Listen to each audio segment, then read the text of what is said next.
Welcome to the Trellix Spotlight Series. My name is Nick, and I will be your host.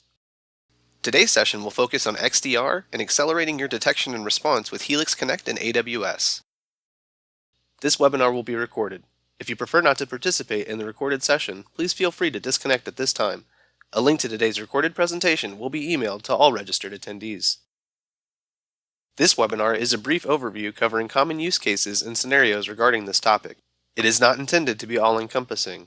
If assistance is needed, please contact Trellix Technical Support. If you have questions during the webinar, please type them in the Q&A window. This webinar may run longer or shorter based on your participation, and we recommend asking as many questions as you can to make the most of this series. If the Q&A window is not displayed, click the tab at the bottom of your session window and click on the Q&A icon. We will answer the questions during the final section of this webinar. If you experience any audio issues during the webcast, please drop and attempt to reconnect. Our speaker today is Jeff Meacham. Jeff is a senior technical training instructor at Trellix.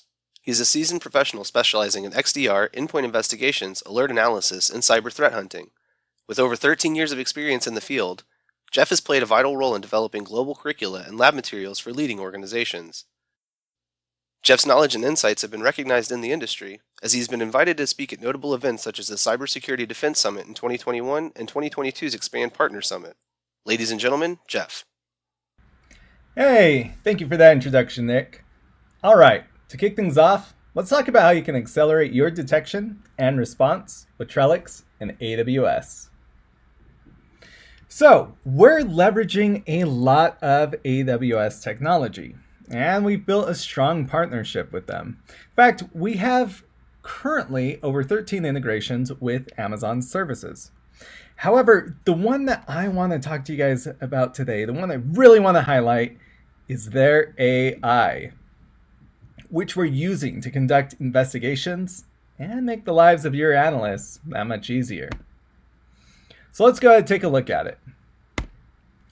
Now, just some background. Yes, Amazon Bedrock, ChatGPT, all of this AI content is newish, but as a company, we've actually been using some form of AI for at least the last 10 years, and we've been integrating it into our tools. So back in 2014, we created analytics to identify use case scenarios like impossible travel. We'll talk more about that here in a moment. 2016, we launched guided investigations. 2016, we also launched next gen EPP with machine learning. And then in 2023, this is where we launched the AI-driven auto investigations, and that is going to be our core and main focus today. But let's go ahead and talk about those analytic detections. Now, the way that this works is it establishes a clean baseline for your environment, as well as everyone else's, and it monitors for any unusual activity. For instance, if I normally log in at 8 a.m., but one day I log in at 2 a.m., it would trigger an alert because that's out of the ordinary. Or maybe even a better example. Remember how I made mention of that impossible travel? Well, during the SolarWinds attack, our geo-infeasibility detector flagged an unusual login from a Chinese IP address that had never been seen in our environment before. And that detection is actually what triggered off the entire investigation for us. So this was our pre-AI approach, and it worked, but it wasn't really as efficient as what we're doing now. So we did have our data sources, we were pulling them into our data lake, we had our own machine learning models going over it, trying to catch and identify anomalies where humans would then use the search service. And that's great, that's fine, that's what a lot of companies do today.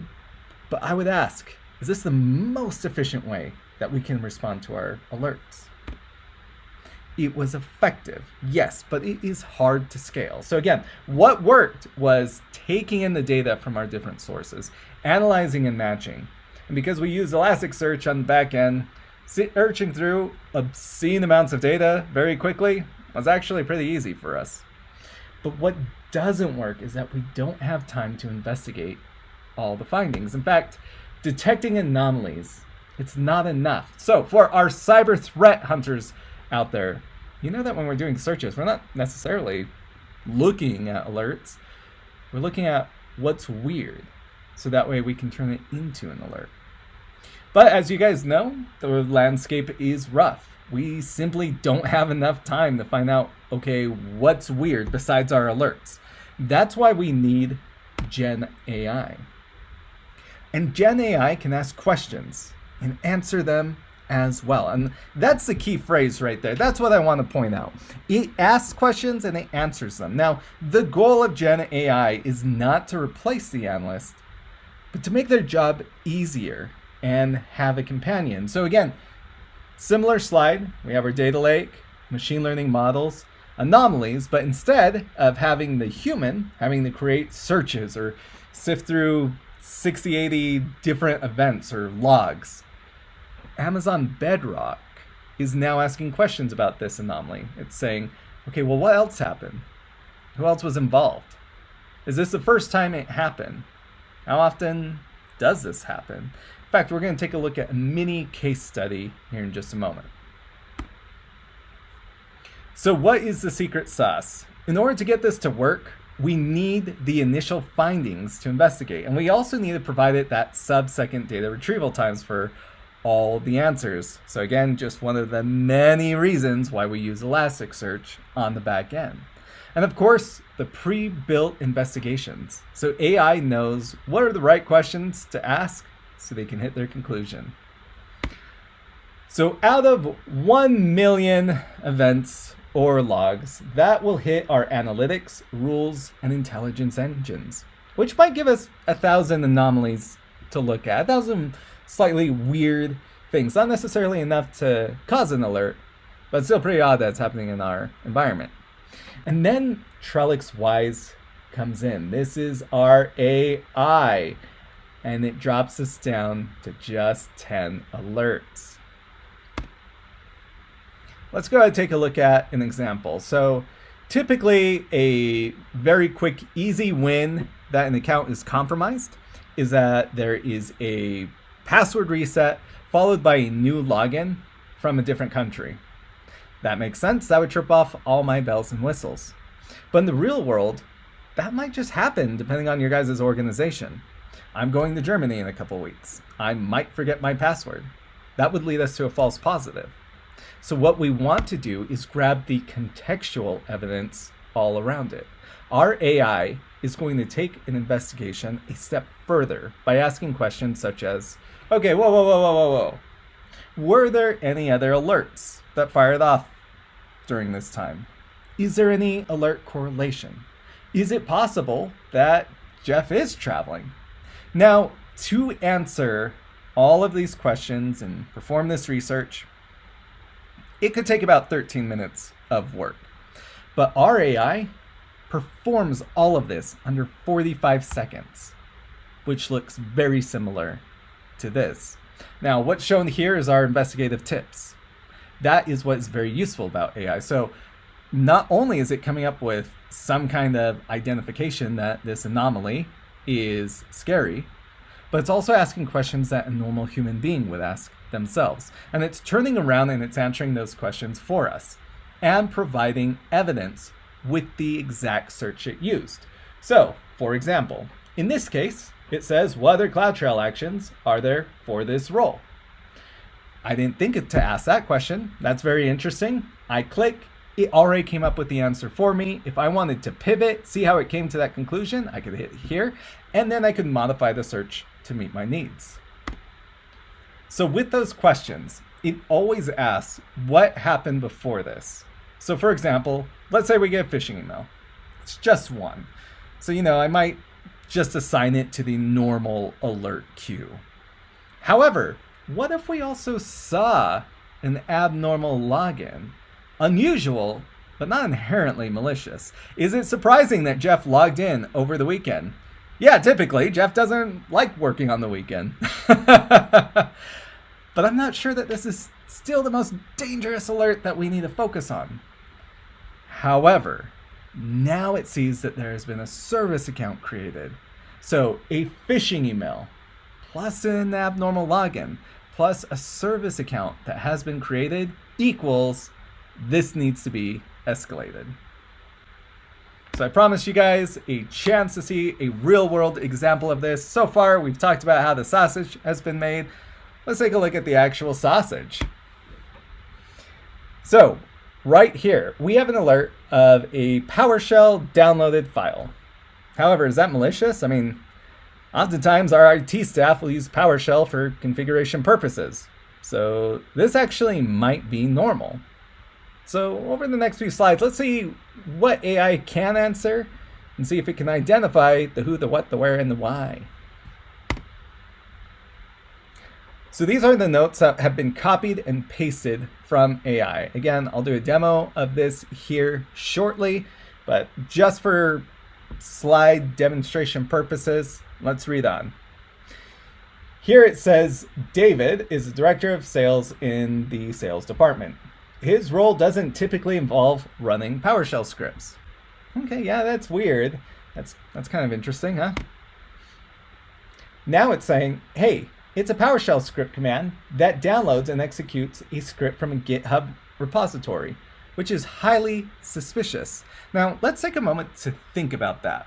The AI is actually reading that script. It didn't just identify there's a PowerShell script that was downloaded. It's actually reading the script and it's trying to identify what is the end goal of that script. Next, showing a file named, whatever that is, cutepuppy jpeg.exe. And it's coming to the conclusion that's likely imitating an image, which is great. But I do wish that we had this feature come out when I was a kid. I think I melted my parents' computer with a virus called lincolnpark.mp3.exe. Shows you how old I am. And then it brings us to the conclusion saying, this is a suspicious PowerShell script. The target is the director of sales.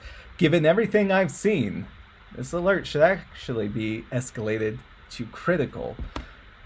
So AI, it fully understands the situation.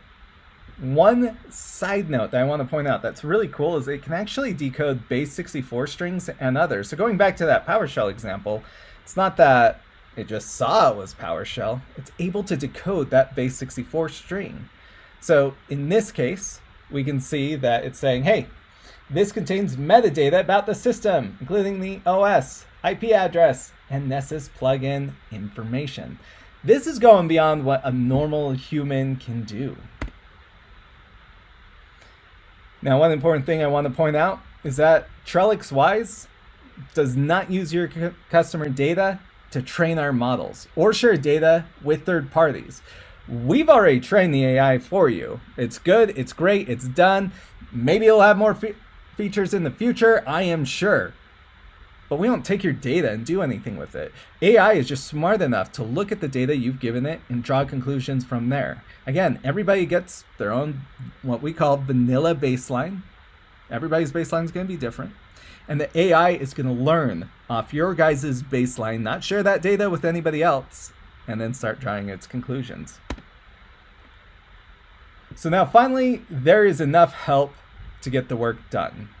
So let's say you receive 1,100 alerts every day. I hope not, but in this scenario, let's say that you are very lucky and that there are 65 events per alert. And the analyst time per event is 5 seconds. Okay, so 5 seconds times this 65 times this 1,100. That math is getting too out of my mind. I can't even process that. But right here it says Amazon Bedrock performs this many seconds of analyst time per day, which is about 12 8-hour shifts. So you can see how this just became one of your guys' best analysts, and it doesn't even mind working on the weekend. Now, what's also nice about this is that you're able to give it specific instructions, such as always escalate the endpoint alerts when the user has access to whatever, AWS, Microsoft, Active Directory. Only escalate alerts from endpoints belonging to whatever team you'd like. or even be more suspicious of phishing emails or brute force attacks near the end of the fiscal quarter. It is very flexible. Now, one of my favorite, which is actually not shown, is maybe your guys' company is international. Our company, we teach around the world. And so sometimes I'll have it translated into Spanish or even Portuguese. It's very easy, and from the feedback I've gotten, it's very good. So in this example right here, the AI, it caught external logins, which is typically pretty scary and would want to warrant further investigation. In fact, that's what it says right here. I would recommend further investigation and potential containment actions. However, in this use case, it wasn't really super helpful to the customer. They were considering it false positives. So by talking to the AI and giving it additional direction, all right, and now we can see that this custom instructions used to guide the AI was given, hey, our organization has thousands of external users logging in from all over the world. So now there's a new decision from the AI, given that there are external logins from common and expected, yada, yada, yada. Thank you, Seinfeld. I would not recommend escalating the severity level. So now taking a look at our cases by priority over time, you can see they're pretty high, all these false positives for this company, because again, is a little suspicious. But for this company, once that tuning was added, their case number went down. It was a lot more straightforward. All right, you guys are great. You guys are wonderful. I promise to show you a real life example of this. Let's go ahead and take a look. All right. And here you can see that I'm already logged in to Helix Connect. Now, in this case, I have 7 events that I am looking at associated with this case. Yes, very good. I have 1 alert and I have some notes. Let's go ahead and take a look at that alert. So right here, it's giving me that alert ID, the creation date, the update date. Now I know this one is a little bit older, but this is probably one of my favorite ones. Now I'm gonna go ahead and hit my notes and let's zoom in. So right here, it's saying the total number of events analyzed is 117. So out of that 117, only 7 are those that we actually care about. Here we do see that it is asking questions and answering them. Were there any other rules that fired for this user? What types of logs? Then coming down here, we get our analysis. So it says based on the information provided, there are several concerning concerns. First off, multiple suspicious process creation and methodology detection rules have fired for this host. The user Kimmy has been associated with suspicious and net usage. Wait, that's weird. I don't know what those processes are. Not off the top of my head. However, luckily AI does, where it says which could be used for lateral movement. So not only is it identifying those processes, it's also identifying their capabilities. Right here, it's saying processes like net, and 7ZA are less commonly seen and suspicious in nature, and reminding you that it is for this environment. Right here, it does give us our remediation recommendations. So based on the information provided, here are a few observations and suggested response actions. So right here, the remote task scheduling on victim 1 appears suspicious, especially coupled with some of the other detection rules. The user Kimmy seems to be associated with these new processes. That action should be reviewed. Victim 1 is running processes like VPN software that's less commonly seen. While not inherently malicious, this system should be inspected to ensure that these are authorized applications. So there are some remediation recommendations, but suggested response actions are, hey, immediately block remote task scheduling capabilities on victim 1 to contain the threat, disabling that scheduling service. Isolate victim 1. Review Kimmy's system access and authorization. Fire Kim. No, it doesn't say that. It's not going to say anything like that. But you can see how this walks you through the whole case. It took a look at the events, took a look at the alert, took a look at the processes, scheduling tasks. This is the future. This is going to be our, well, already kind of is our everything. I absolutely love our AI and what it is capable of. All right, so from here on, we are going to leave the rest of the time for questions. So please, question away, and one of our lovely experts will answer away. Thank you, guys. Thanks, Jeff. As a reminder for everyone, Trellix Education Services offers exceptional training to go along with our award-winning products. If you would like to learn more, please visit the website listed on your screen to see all of our offerings. Are you wanting to learn more about upcoming Trellix product features and innovations? Join Trellix technical experts in a weekly 30-minute Tech Talk webinar series. Every week, you'll get a peek under the hood at Trellix technology and see a short demo spotlighting key capabilities from across the industry's most comprehensive portfolio of cybersecurity solutions. Now let's get our Q&A session started. I see we have several questions, but it's not too late to add your question. Please type it in the Q&A window to submit. Additionally, take a moment to fill out the survey. Your feedback and suggestions are always appreciated. We also have Sarah Cox joining us on the Q&A to help answer questions. Thanks, Sarah, for joining us. You talked about how much time the AI can save an analyst and how it does the equivalent of 12-hour shifts of analysts' work in mere seconds. Is the AI meant to replace analysts? No, that's the big conversation around AI.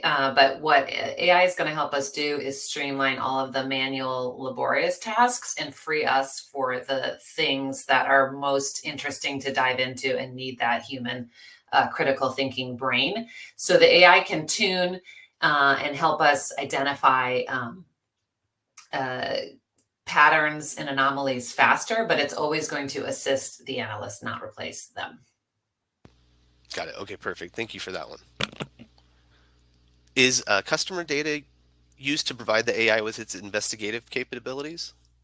Yeah, I know that one's super top of mind for everyone using AI, where it's hosted. So the answer is yes and no. So we do not use environments of our customers to train the AI. We have trained the AI ourselves.